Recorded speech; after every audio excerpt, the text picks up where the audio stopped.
Hello friends, today we will see the cardinal and ordinal approach. Cardinal approach was advocated by group of economists led by Professor Alfred Marshall. Ordinal approach was promoted by economists Allen and Hicks. But before that, let's take awareness of utility. So first, utility in economics refer to the satisfaction or benefit a consumer gets from consuming a good or services. Utils.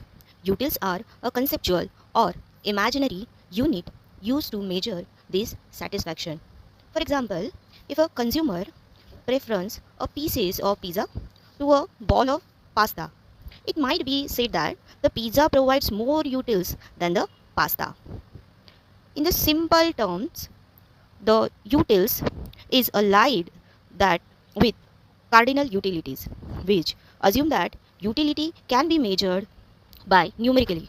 This approach to consumer equilibrium has proposed that consumer satisfaction from consumption of any goods can be measured, which is called utility.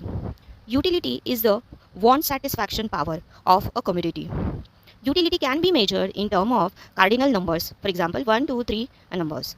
And the standard unit for utility is utils. This said that utility can be measured in terms of amount of money or monetary units. Marshall also defined marginal utility and total utility.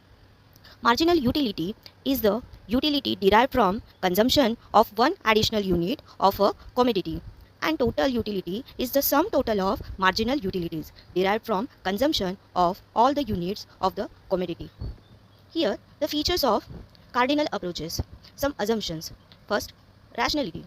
Second, utility. Here we need to understand satisfaction derived from consumption of goods can be measured in terms of utils.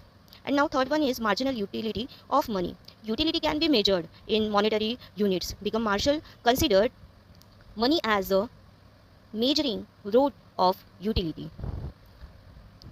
Axiom of diminishing marginal utility. The axiom or law of diminishing marginality utility states that as a consumer consumes successive unit of a commodity, the marginal utility derived from each successive units keeps on decline.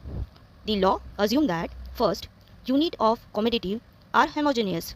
Second, there is a no time gap between consumption of two or more different units. Utilities derived from different unit of different quantities can be compared and added together. Okay. So total utility is equal to function in bracket q1, q2, q3, qn in bracket close. It means, for example, q1 is equal to quantity of good 1, q2 is equal to quantity of good 2. Hickson approach, a ordinal approach. The ordinal approach is a difference from Marshall approach in the sense that it propounds that utility cannot be measured, but preference between two commodity can be ordinally expressed.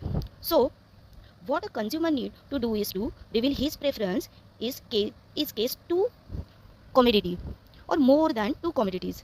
He should be able to rank different commodities on the basis of satisfaction he derives from different commodities.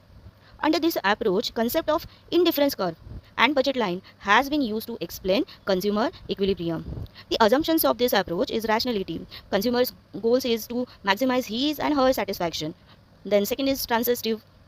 The preference of consumer are assumed to be transitive, which means if for a commodities prefer bundle A to prefer bundle B and bundle B to prefer bundle C. So in this case, the preference A bundle to bundle C. And third one is consistence. A consumer is said to be consist in his choices if at a particular point of time he is able to rank different commodities. So if they prefer bundle A to bundle B, then of the